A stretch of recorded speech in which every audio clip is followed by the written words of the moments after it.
ஞானச் சுடர்விட, ஆற்றல் நிறைந்திட, ஆளுமை அளவிட, எண்ணங்கள் உயர்ந்திட, அன்பு மலர்ந்திட, நகைச்சுவை ததுவிட, திறமை உணர்ந்திட, புழமை பூத்திட, உங்கள் செல்பேசியில் ஒலித்துக் கொண்டிருப்பது மகி பாட்காஸ்ட். இணைந்திருங்கள், இன்புற்றிருங்கள். மகி பாட்காஸ்ட் அன்பர்களுக்கு வணக்கம்.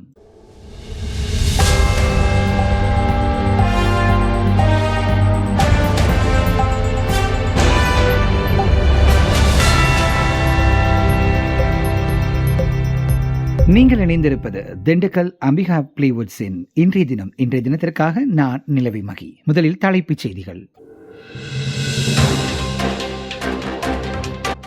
கூகுள் நிறுவனத்துடன் புரிந்துணர்வு ஒப்பந்தம் தமிழக அரசு கையெழுத்து. தமிழ்நாடு பாஜகவில் ஒருங்கிணைப்பு குழு அமைப்பு. PM ஸ்ரீ பள்ளிகள் திட்டத்தில் தமிழகம் இணையாதது ஏன்? அன்பில் மகேஷ் விளக்கம். தமிழ்நாட்டில் முதலீடு செய்ய ஆப்பிள் நிறுவனத்திற்கு அழைப்பு. தெற்காசியாவில் முதன்முறையாக சென்னையில் இன்று நடைபெறும் ஃபார்முலா 4 கார் பந்தயம். பந்தய சாலையில் இறுதிக்கட்ட பணிகள் மும்முரமாக நடைபெறுகிறது. குடியிருப்புக்குள் ஹாயாக உலாவரும் கரடி, பொதுமக்கள் பீதி. 15 நாள் பழகிய ஷாட் காதலனை நம்பிச் சென்ற 17 வயது சிறுமிக்கு நடந்த துயரம்.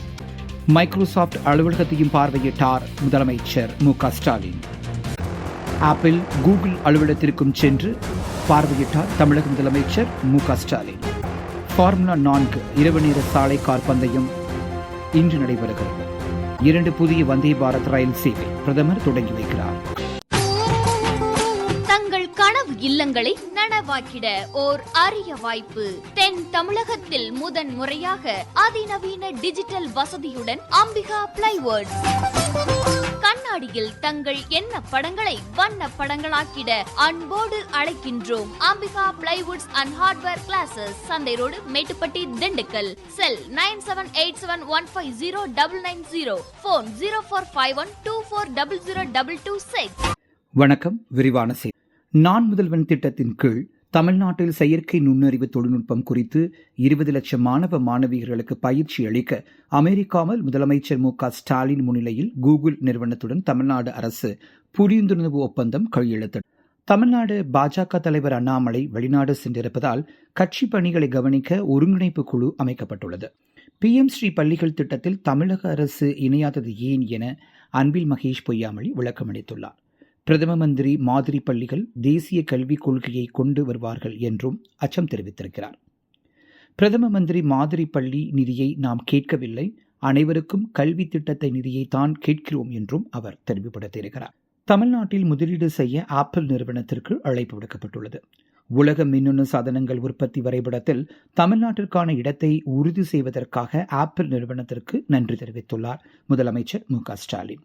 தமிழ்நாட்டில் முதலீடு செய்ய ஆப்பிள் நிறுவனத்திற்கு அழைப்பு. உலக மின்னணு சாதனங்கள் உற்பத்தி வரைபடத்தில் தமிழ்நாட்டிற்கான இடத்தை உறுதி செய்வதற்காக ஆப்பிள் நிறுவனத்திற்கு முதலமைச்சர் மு.க. ஸ்டாலின் நன்றி தெரிவித்தார். தமிழ்நாட்டின் திறன் வளர்ச்சி மிகுந்த இளைஞர்கள், பெண் கல்வி மற்றும் அவர்களின் திறன் வளர்ச்சி குறித்து முதலமைச்சர் எடுத்துரைத்தார். ஆப்பிள் நிறுவன உயர் அலுவலர்களை சந்தித்து தமிழ்நாட்டில் தொழில் முதலீடுகளை மேற்கொள்ள முதலமைச்சர் மு.க. ஸ்டாலின் அழைப்பு. தெற்காசியாவில் இதுவே முதல் முறை சென்னையில் இன்று தொடங்குகிறது ஃபார்முலா 4 கார் பந்தயம். மொத்தம் எத்தனை அணிகள், பார்வையாளர்களுக்கு என்னென்ன கட்டுப்பாடுகள் என விளக்கம் அளிக்கப்பட்டுள்ளது. இன்றிரவு 7:40 மணி முதல் 3 கட்டங்களாக தகுதிச் சுற்று போட்டிகள் நடைபெற உள்ளதாக தகவல் வெளியாகியுள்ளது. பந்தயம் நடைபெறும் டிராக்கை ஆய்வு செய்யும் ஆட்டோமொபைல் கூட்டமைப்பு அதிகாரிகள் ஆய்வுக்கு பின் போட்டி நடத்துவதற்கான தரச் சான்றிதழ்கள் வழங்குவார்கள் என தகவல். முன்னாள் முதலமைச்சர் கருணாநிதி குறித்து அவதூறாக பாடல் பாடியதாக சீமான் மீது புகார் அளிக்கப்பட்டுள்ளது.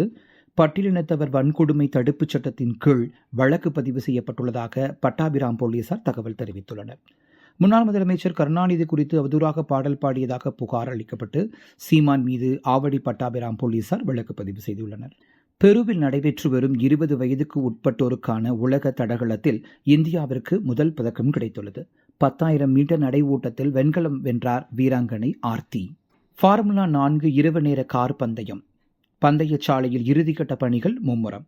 பார்வையாளர்கள் அமர்ந்து பந்தயத்தை காண்பதற்காக சிவானந்தா சாலையில் 3, அண்ணா சாலையில் 2 என 5 பார்வை மாடங்கள் அமைக்கப்பட்டுள்ளது. 8,000 பேர் அமர்ந்து கார் பந்தயத்தை பார்க்கும் வகையில் இருக்கைகள் அமைக்கப்பட்டுள்ளன. இன்று பிற்பகல் 3 மணி முதல் இரவு 7 மணி வரை பயிற்சி சுற்றுகள் நடைபெறும் உள்ளன என்று தகவல் தெரிவிக்கப்பட்டுள்ளது. குடியிருப்பு பகுதி வேளாண் தோட்டங்களுக்குள் உலாவரும் கரடியை பிடிக்க வனத்துறையினருக்கு மக்கள் கோரிக்கை விடுத்துள்ளனர். பாபநாசம், டானா, அகஸ்தியார்புரம், அருணாச்சலபுரம் ஆகிய பகுதிகளில் வீடுகள் இருக்கும் பகுதிகளில் கரடி நடமாட்டம் அதிகமாக உள்ளது. வாழை, மா, கொய்யா மரங்களில் பழங்களை பறித்து உண்ணும் கரடி வேளாண் பயிர்களை சேதப்படுத்துவதாகவும் புகார் தெரிவிக்கப்பட்டுள்ளது. வனத்துறையிடம் பலமுறை முறையிட்டும் கரடியை பிடிக்க எந்த நடவடிக்கையும் இல்லை என கிராம மக்கள் குற்றம் சாட்டியுள்ளனர். 15 நாள் பழகிய ஷேர் ஷாட் காதலனை நம்பி சென்ற 17 வயது சிறுமிக்கு நடந்த துயரம். தந்தை அளித்த புகாரில் செல்போன் எண்ணை டிராக் செய்து காதலனை தட்டி தூக்கிய போலீசார். அமெரிக்காவில் தமிழக முதல்வர் ஆப்பிள், கூகுள், மைக்ரோசாப்ட் அலுவலகங்களுக்கு விசிட் அடித்தார். தெற்காசியாவில் முதன்முறையாக சென்னையில் ஃபார்முலா 4 இரவு நேர சாலை கார் பந்தயம் இன்று தொடங்குகிறது. 2 நாட்கள் நடைபெறும் போட்டியில் 6 அணிகளைச் சேர்ந்த 24 வீரர்கள் பங்கேற்பர். சென்னை, எழும்பூர், நாகர்கோவில், மதுரை, பெங்களூரு ஆகிய வழித்தடங்களில் 2 புதிய வந்தே பாரத் ரயில் சேவையை காணொலி வாயிலாக இன்று தொடங்கி வைக்கிறார் பிரதமர் நரேந்திர மோடி. உலகின் 6 முன்னணி தொழில் நிறுவனங்களில் தமிழகத்தில் 900 கோடி ரூபாய் முதலீடு செய்ய முதலமைச்சர் முன்னிலையில் முதலீட்டாளர்கள் மாநாட்டில் ஒப்பந்தம் கையெழுத்தானது. 6 கோடியாக இருந்த இந்தியாவின் பிராட்பாண்ட்ஸ் உபயோகிப்பாளர்களின் எண்ணிக்கையை 10 ஆண்டுகளில் 94 கோடியாக உயர்த்துள்ளதாக பிரதமர் மோடி பெருமிதம். வெளிநாட்டவர் இன்று இந்தியாவின் நிதி தொழில்நுட்ப வளர்ச்சியை கண்டு பிரமிப்பதாகவும் பேச்சு.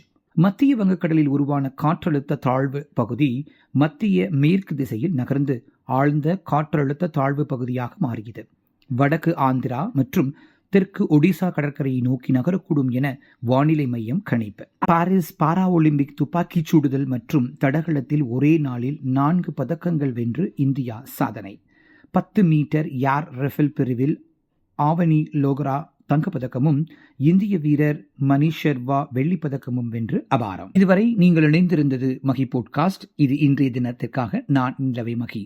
வழங்கியோர் திண்டுக்கல் அம்பிகா பிளைவுட்ஸ். மீண்டும் சந்திப்போம். நன்றி.